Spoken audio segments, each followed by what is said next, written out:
नमस्कार, मैं हूं श्वेता मिश्रा और आप देख रहे हैं बिग फाइट लाइव। सियासत और सियारा, इन दोनों का पुराना नाता रहा है। भले ही राम मंदिर बन रहा है, लेकिन राजनीति से राम का नाम लगता है हमेशा जारी रहेगा। यही कारण है कि एक बार फिर राजस्थान की राजनीति में राम का नाम निकल कर आया है। पहले गुलाब चंद कटारिया ने कह दिया कि बीजेपी नहीं होती तो भगवान राम समुद्र में होते। वहीं प्रताप सिंह खाचरियावास ने पलटवार करते हुए बीजेपी नेताओं को घमंडी करार दिया। तो आखिर कब तक राम का नाम लेकर राजनीति की जाती रहेगी और आखिर कब तक सियासत में सियाराम का सहारा लिया जाता रहेगा? आज बात इसी खास मुद्दे पर। ये बीजेपी नहीं होती ना, तो ये भगवान राम वहाँ समुद्र में होते। दोस्त क्या बात कर रहे हो? अरे भाई, बिना बीजेपी के भी भगवान राम की वहाँ पर पूजा होती थी, सदियों से हो रही है। इस हिंदुस्तान को हिंदुस्तान बचाया किसी ने, है ना? उस पार्टी का नाम है भारतीय जनता पार्टी। ये आजादी से पहले बने नहीं, आजादी के आंदोलन में तो ये कहीं थे ही नहीं। इनका इतिहास कितना पुराना, कब बनी है बीजेपी? इतना घमंड। ये सड़क नालियां तो और बन जाएगी जिंदगी में, लेकिन अगर सड़क नाली के साथ अगर ये देश नहीं बचा ना, तो ये सब भगवान कहीं न कहीं बोलते फिरेंगे। दोस्त, नाली की बात मत करो, सड़क की बात मत करो, विकास की बात मत करो। यदि हम नहीं होते तो राम नहीं होता, हम नहीं होते तो धर्म नहीं होता। इस तरह की भाषा का प्रयोग करना, अपने आप को भगवान राम से बड़ा बताना, ये बीजेपी के नेताओं की आदत में आ गया। इसका जवाब इनको देना है।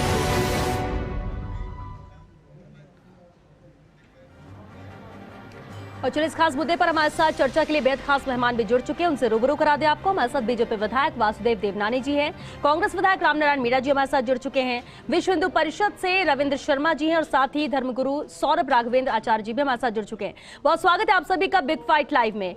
वासुदेव देवनानी जी, गुलाब चंद कटारिया ने जो बयान दिया वो जरूर समझना चाहेंगे। अगर बीजेपी नहीं होती तो राम समुद्र में होते, क्या मतलब है इसका? बीजेपी से ही श्री राम है क्या?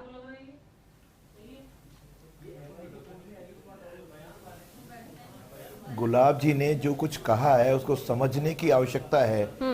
इन्होंने कांग्रेस के राम के प्रति जो भाव है उसकी पोल खोली है। यानी आपको ध्यान होगा कि कपिल सिब्बल ने सुप्रीम कोर्ट के अंदर एक शपथ पत्र दिया था जिसमें प्रश्न खड़ा किया था कि राम तो पैदा ही नहीं हुए। यानी इस प्रकार का भाव जो है ना कांग्रेस के शुरू से रहे हैं। और यहाँ पे भाव जो समुद्र से था वो राम सेतु से था। राम सेतु के संदर्भ में कपिल सिब्बल ने ये प्रश्न उठाया था कि राम पैदा ही नहीं हुए, राम थे भी नहीं। तो इस प्रकार की जो कांग्रेस की पोल है वह उन्होंने खोली है कि यदि नहीं समझ में आ रहा है सर, आप कह रहे हैं कि समझने की जरूरत है, नहीं समझ में आ रहा है। आप देखिए, कपिल सिब्बल ने क्या कहा, क्या बात कही वहां नहीं, लेकिन अगर गुलाब चंद कटारिया ये कहते हैं कि बीजेपी नहीं होती तो राम नहीं होते, इसका क्या मतलब? क्या बीजेपी की वजह से राम है या श्री राम की वजह से बीजेपी है? ये नहीं कहा है। उन्होंने कहा राम समुद्र में होते। ये उन्होंने कभी नहीं कहा राम नहीं होते। राम तो कण कण में है भारत में, वो हमारे से पहले भी था और आज भी आगे रहेंगे।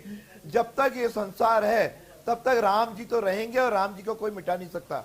ये भाव स्पष्ट है। उन्होंने कहा राम समुद्र में होते, राम नहीं होते, ये नहीं कहा है। ठीक है, राम समुद्र में होता है, ठीक है, बिल्कुल सही इस्तेमाल करो, लेकिन बीजेपी नहीं होती तो भाव समझ में आ जाएगा। ठीक है, भाव आप समझाने की कोशिश कर रहे हैं, लेकिन रामनारायण जी, सुना आपने प्रताप सिंह खाचरियावास ने भी इसे लेकर प्रेस कॉन्फ्रेंस की, पलटवार किया कि ये लोग बहुत घमंडी हो गए जो खुद को राम से भी ऊपर समझने लगे हैं। क्या आपको समझ में आया कि क्या संदर्भ था गुलाब चंद कटारिया का इस बयान को लेकर कि बीजेपी नहीं होती तो राम समुद्र में होते? गुलाब चंद जी कटारिया और प्रताप सिंह खाचरियावास दोनों मित्र हैं, उस पर मैं नहीं जाना चाहता, लेकिन श्री राम का इतना अनादर को समुद्र में होते, इससे घटिया शब्द मैंने देखा नहीं। और ये देवनानी जी आप सुनिए, घमंड आता है, सुनिए, श्री राम को तो अडवाणी जी ने जितना देश में प्रचार किया है, बीजेपी से पहले भी थे, आप में हिम्मत है, अडवाणी जी ने तो राम रथ यात्रा निकाली थी। आप में हिम्मत है तो कटारिया के खिलाफ कार्रवाई करिए। डरते क्यों? डरते क्यों? इतने कमजोर कैसे हो गए आप? तो बहुत मजबूती से बोलते हो ना। अरे कटारिया ने जो कुछ कहा सही कहा है। कार्रवाई की बात शर्म की बात है, कार्रवाई शर्म की बात है। मैं वासुदेव देवनानी जी आपको इस जगह टोकूंगा के खिलाफ करो। वासुदेव देवनानी जी, आप किसी के धार्मिक भावनाओं को ठेस नहीं पहुंचा सकते। ठीक है वासुदेव जी, सुनिए उनके खिलाफ सौरभ राघवेंद्र जी, आचार्य जी, देखिए आप इससे क्या समझ रहे हैं? क्योंकि ये तो सवाल और अभी भी अपनी बात पे काम है। देखिए, बड़ी शर्म की बात है वासुदेव देवनानी जी, मैं आपको बार बार कह रहा हूं, आप अपनी शब्दों की मर्यादा को आप मर्यादा में बोलिए। आप भगवान को राम को समुद्र में बैठाए रखेंगे। भाजपा ऐसी पार्टी हो गई, अरे कल परसों भाजपा पैदा हुई है, भगवान राम कब के पैदा हुए?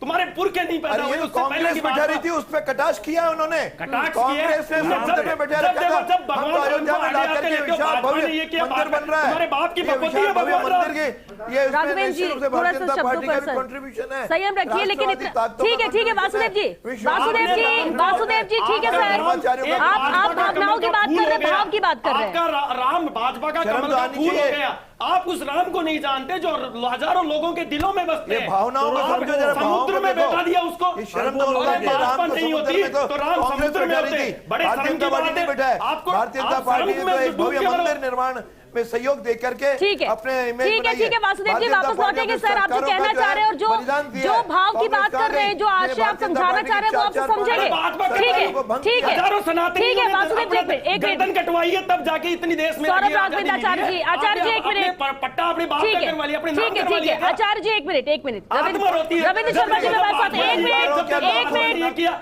क्या कर दिया भाजपा ने? राघवेंद्र आचार्य जी एक मिनट सर, एक मिनट, वापस लौटेंगे आपके पास। रविंद्र शर्मा जी हमारे साथ विश्व हिंदू परिषद से। रविंद्र शर्मा जी, हिंदुत्व की हम बात करते हैं, भगवान श्री राम की बात करते हैं, सर्वोपरि है, भगवान श्री राम से ही पूरा देश पूरा विश्व है, सब बातें अपनी जगह। लेकिन जो ये बयान गुलाब चंद कटारिया ने दिया, क्या आप भी उससे इत्तेफाक रखते हैं? आपको लगता है कि सही है? कैसा बयान है ये? क्या समझाने की कोशिश है जो वासुदेव जी शायद नहीं समझा पा रहे? जो बयान है उसके बारे में माननीय देवनानी जी बता रहे हैं, वो उनका स्पष्टीकरण वो देंगे बीजेपी वाले। पर ये जो विश्व हिंदू परिषद का अभियान था, भगवान राम जो जन जन के आराध्य हैं, उसमें बीजेपी का बहुत बड़ा योगदान था। महाराज जी कह रहे हैं, उनकी बात से अपन सहमत हैं, लेकिन ये जो बयान है इसका स्पष्टीकरण तो देवनानी जी देंगे। अपन ये कह रहे हैं कि इसमें विश्व हिंदू परिषद, बीजेपी और जन जन इसमें लगा रहा है, एक हर एक हिंदू ने इसमें कार्य किया है। अब ये तो राजनीति है, अब ये क्या कह रहे हैं इसका तो ये माननीय विधायक जी नहीं, आपके हिसाब से ठीक है, आप इस बयान को कैसे देखते हैं? अजी उन्होंने ये कहा है अगर बीजेपी नहीं होती तो भगवान राम नहीं होते, समुद्र में होते, मतलब नहीं होते। वो तो ऐसा सवाल ही नहीं भाजपा है। समुद्र में से निकाल के लिए राम को। राम आज कोई आप ये बताइए, भाजपा समुद्र में से राम को निकाल के ला सकती है? राम तो जन जन में विराजे फिर समुद्र से क्या होता है? फिर आपने तो वहां पे शपथ पत्र दे चुके थे, कपिल सिब्बल को क्यों नहीं कोट करेंगे? भगवान राम जन जन में विराजमान। राम सेतु समुद्र में ही तो है, समुद्र और में राम सेतु कहाँ है? क्या वो किसने बनाया? बीजेपी का क्या रोल है? निकाल के लाइए। बीजेपी का रोल क्या है इसमें? बीजेपी का रोल क्या है इसमें? अरे चलिए उनकी बात मान लेते, क्या समुद्र में रहते हैं, लेकिन बीजेपी का क्या रोल है? बीजेपी नहीं होती तो बीजेपी नहीं होती तो बीजेपी का भव्य राम मंदिर बनाने में बहुत बड़ा योगदान रहा है, उसने कार्य किया है। कभी कांग्रेस ने खुल करके कहा ही नहीं। राम सेतु तोड़ देते कांग्रेस हैं। ने तो ये कहा है कि भगवान राम तो कोई यार कांग्रेस का नाम क्यों ले रहे हो? मैं क्यों? कांग्रेस ही हाँ, हूँ। तो कांग्रेस ने चंदा बताइए, दिया है। कांग्रेस ने क्या क्या आपको सेवा की है? चंदा दिया, क्यों खा नहीं गए। किया है उन्होंने? अरे राहुल गांधी ने कांग्रेस कभी क्यों नहीं किया? क्यों कपिल गर्त में सिब्बल पड़ा? का कहाँ स्थिति है? जरा उसको देखो तो सही। उसके पक्ष में ये तो हिंदू कोई हिंदू से मीना साहब उस कपिल सिब्बल के अगर यानी आप ये कह रहे हैं, एक मिनट रविंद्र शर्मा जी, रविंद्र जी, अगर बीजेपी नहीं होती तो आप ये कहना चाहिए कि राम मंदिर नहीं बनता? चंदा खा गए। चंदा तो पूरे देश ने इकट्ठा किया, हर वर्ग के लोगों ने अपनी क्षमता कर दिया। डूबी हुई है, वो क्या किसी के चंदे पर आरोप लगाएगी? खा गए, बिल्कुल आप लगा गलत रहे कह रहे हैं, हैं। आपके सामने लगा रहे हैं। बिल्कुल गलत कह रहे हैं इस बात खा को। गए किसी पे चंदा, आरोप हजारों लगाना करोड़ रुपए लगे, खा गए। किसी काम को बदनामी करना सुन और परसों कर किसी रहे पे उंगली उठाना, क्या दोनों चीज़ करते अलग बात बीजेपी है होती क्या? अजीब माननीय किसी ये तो पे अडवाणी उंगली जी उठाना, थे। काम करना अलग बात होती ये है। तो अडवाणी जी आप थे। जिस तरह की बातचीत कर रहे हैं धर्म के नाम वो पे बिल्कुल नेतागिरी करते हो। गलत है। हमारे को एकदम। खरीद रखा है क्या तुमने? नहीं, बड़े नहीं, देखो, मैं ठीक है, बार बार एक कह रहा हूँ सेकंड। देवनानी जी, बड़े मैं एक मिनट बोलना चाहता हूँ। ठीक है। देवनानी जी, मैं आपसे बार बार विनती कर रहा हूँ, आपने सनातन परंपरा पे संतों की आज देखिए, आप भाजपा है लेकिन आप राम के ठेकेदार नहीं है। आप राम को लोगों, हजारों लोगों की आस्था है, भाजपा नहीं है राम। आपने कहा कि राम आज समुद्र में होते। देखिए, मैं आपको टोक रहा हूं बार बार, आप पूरी बात सुनिए। आचार्य जी, राम समुद्र में होते सनातनी है जी।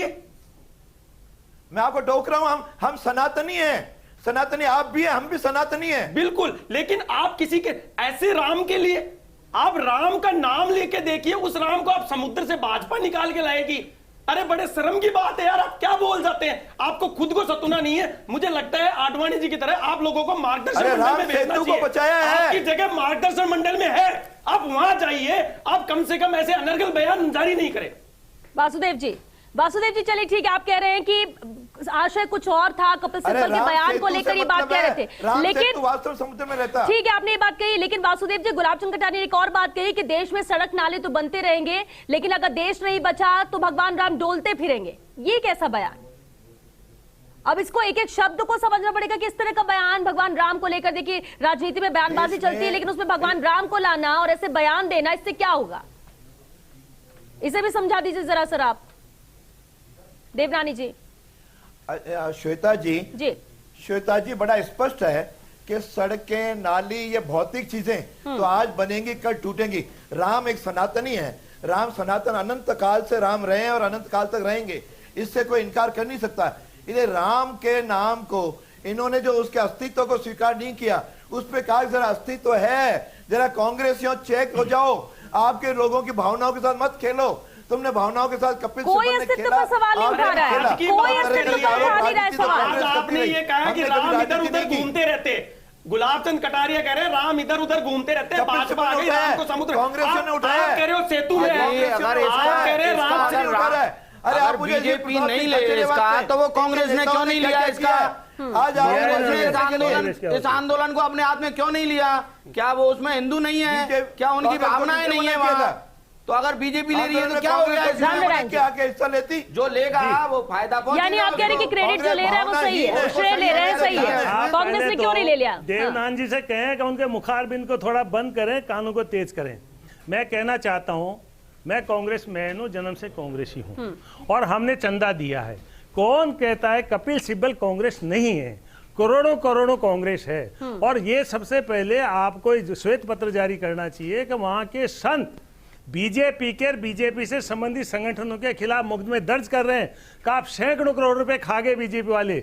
इसलिए सारी बातें स्पष्ट करिए, उनसे डरने के लिए, मुकदमे से को कमजोर करने के लिए आप ऐसी बातें नहीं कर सकते। आप सुनिए, आप मुंह बंद रखिए, अरे मुंह बंद रखिए। मैं शिक्षा मंत्री नहीं रहा जो मेरी बीवी ने पैसे खाए हो, मैं शिक्षा मंत्री नहीं रहा जो मेरी बीवी ने पैसे खाए हो। आप सुनिए कान लगा करके, काम करेगा उस पर आरोप लगेंगे, आरोप लगाना और किसी को सिद्ध करना अलग बात होती है। मुद्दों पे नहीं आते, मुद्दे पे बात करते, मुद्दे पे बात करते रामराज जी। ठीक है रविंद्र जी, रविंद्र जी हम मंदिर पे जा ही नहीं रहे हैं, रविंद्र जी मंदिर पे चर्चा हो ही नहीं रही है। रविंद्र सुनिए, सुनिए, आप जाके दर्शन करके देखना, आपने खुद ने चंदा दिया, पूरे देश में इकट्ठा किया है। रविंद्र जी बात सुनिए सर, चंदा दिया है, लगाने से पहले कहना चाहिए आपसे ज्यादा चंदा दिया, आप तो रसीद में देख लीजिए। हाँ तो दिया नहीं है, बताइए। देवनानी जी से वही सवाल दोबारा पूछिए, दोबारा से पूछिए सवाल। भ्रष्टाचार किया जिसका पतन हुआ है भ्रष्टाचार के कारण। आप देवनानी ठीक है, चलिए ठीक है, एक मिनट रविंद्र जी बात सुनिए, रविंद्र जी बात सुनिए, एक मिनट रामराज जी, ये भ्रष्टाचार, एक मिनट सर, देखिए भ्रष्टाचार पे कहाँ आ रहे हैं हम? बयान पे बात कर रहे हैं सर, ना तो राम मंदिर पे बात कर रहे हैं। मंदिर निर्माण हो रहा है, पूरे देश को कोई इसमें क्रेडिट ले तो लेता रहे, पूरे देश से चंदा इकट्ठा किया तो ठीक है, अच्छी बात है अगर कोई किसी ने शुरुआत की इसकी। देवनानी जी से वही सवाल पूछे जो अभी आपने किया। मुद्दे पे बात करते हैं, एक मिनट सुनिए, वासुदेव जी कैसे बन रही है? ये तो ईमानदार है ना, वहाँ भ्रष्टाचार का क्या लेना देना है? आप इनको पूछिए ना, वासुदेव जी इसका जवाब दे रहे हैं। श्वेता जी मैं आपसे एक चीज कर रहा हूँ, आपने लास्ट क्वेश्चन जो देवनानी जी से पूछा, मुझे उसका जवाब दिला दीजिए।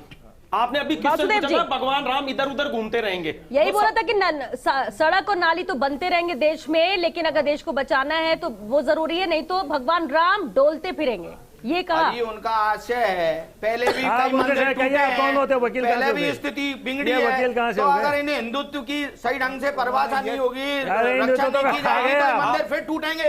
उनका कहना ये है, एकदम स्पष्ट कहना है, सही कह रहे हैं हिंदुत्व को बीजेपी खा रही है, कमजोर कर रही है। नहीं खा रही है हिंदुत्व, तो आप ठेकेदार बनिए ना उसके, ठेकेदार बोलिए ना, रामनारायण जी एक मिनट, ठीक है किलो में मक्का बेच, ठीक है, आप अब देखिए दूसरे प्रचार किए, किसने पैसा खाया, हम इसमें बात ही नहीं कर रहे हैं सर। का नाम लेना है। चलिए ठीक है, आप लोग जवाब ही चाह रहे हैं ना, वासुदेव जी जवाब दे रहे हैं। कांग्रेस ने तो ठीक है, देश को तोड़ा है। देश को वासुदेव जी सिर्फ इस बयान का जवाब दे दीजिए आप, केवल इसका क्लैरिफिकेशन दे दीजिए वासुदेव जी।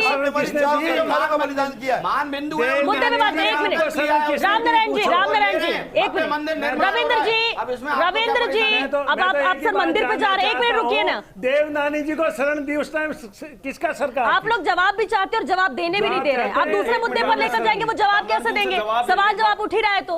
वासुदेव जी, सर वक्त भी खत्म हो रहा है। इस बयान के क्या मायने, जो आप बयान बार बार समझाने की कोशिश कर रहे हैं कि किस संदर्भ में दिया गया? आप कह रहे कांग्रेस के बयानों के संदर्भ में दिया गया, लेकिन वो समझ नहीं आ रहा है सर।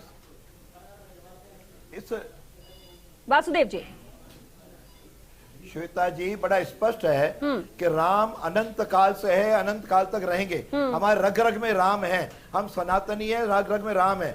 और लेकिन उसमें कांग्रेसियों ने जिस प्रकार से व्यवहार किया, जिस प्रकार से 1990 से पहले जो बीजेपी वालों ने या राष्ट्रवादियों ने गोलियां तक मुलायम यादव की खाई हैं और उस प्रकार का यह दृश्य उत्पन्न किया है, यानी बीजेपी ने ही सब किया, भगवान राम को भी बचाया बीजेपी ने। निकल जाएगा तो वरना समुद्र में रहते हैं, सिर्फ बीजेपी की वजह से है श्री राम। नहीं, मुलायम यादव भी हिंदू है। बीजेपी ने सबके सहयोग से किया है। भगवान बीजेपी ने भी सहयोग किया है।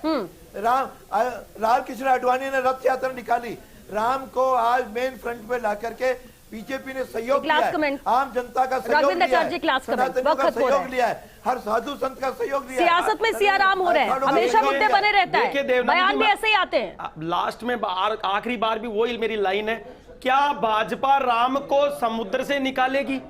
क्या भाजपा राम को इधर उधर घुमाएगी? मतलब वो भाजपा है जो राम को ही सब जगह लेके आएगी? अरे बड़ी शर्म की बात है। अब आती हो चुकी है। अब मैं कह रहा हूँ संत लोग जाग चुके हैं, आपकी शर्म तो आपको आनी चाहिए जो मैं कह रहा हूँ बार बार, अब समय आपका बुरा शुरू हो गया है। आपने राम को ठेका ले लिया, अपने आप को राम मानने लग गए। किसी और ने नहीं। अरे गुलाबचंद कटारिया की तरफ से मैं कह रहा हूँ, आपको बार बार माफी मांगनी चाहिए कि ये गलत का है, लेकिन आप किसी हिंदू भावनाओं को ठेस नहीं पहुंचा सकते। यानी गुलाबचंद कटारिया के इस बयान के साथ पूरी बीजेपी है, पूरी बीजेपी के इस बयान के साथ है।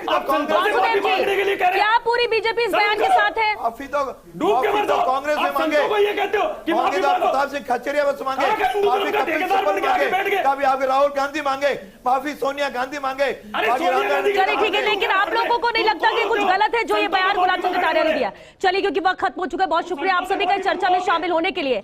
तो सियासत में सियाराम ये कोई आज की बात नहीं, हमेशा मुद्दा भी बनते हैं, हमेशा इस पर राजनीति भी होती है, राजनीतिक तौर पर बयान भी आते हैं। लेकिन गुलाबचंद कटारिया के बयान अब कई सवाल यहाँ पर खड़े करता है। दूसरी तरफ इसी के पलटवार करते हुए प्रताप सिंह खाचरियावास प्रेस कॉन्फ्रेंस करते हुए उन्होंने कहा कि जो मुद्दे हैं उस पर बीजेपी बात नहीं करना चाहती है, उस पर कोई बयान नहीं आता है, लेकिन श्री राम का ठेका लेकर ये रखे। लेकिन सबसे अहम सवाल तो यही कि क्या बीजेपी श्री राम से भी बड़ी हो गई? जो बीजेपी नहीं होती तो श्री राम समुद्र में होते। और अगर इसके कहने के पीछे आशय कुछ और था तो गुलाबचंद कटारिया को वो सामने आके कहना चाहिए, या फिर इसका क्लैरिफिकेशन बीजेपी को देना चाहिए, या फिर बीजेपी साफ आके कह दे कि जो उनका बयान है वही पूरी बीजेपी का बयान है। तब शायद सियासत कुछ और रंग ले लेगी। चलिए, 6 बिग फाइट लाइव में आज के लिए बस इतना। नमस्कार।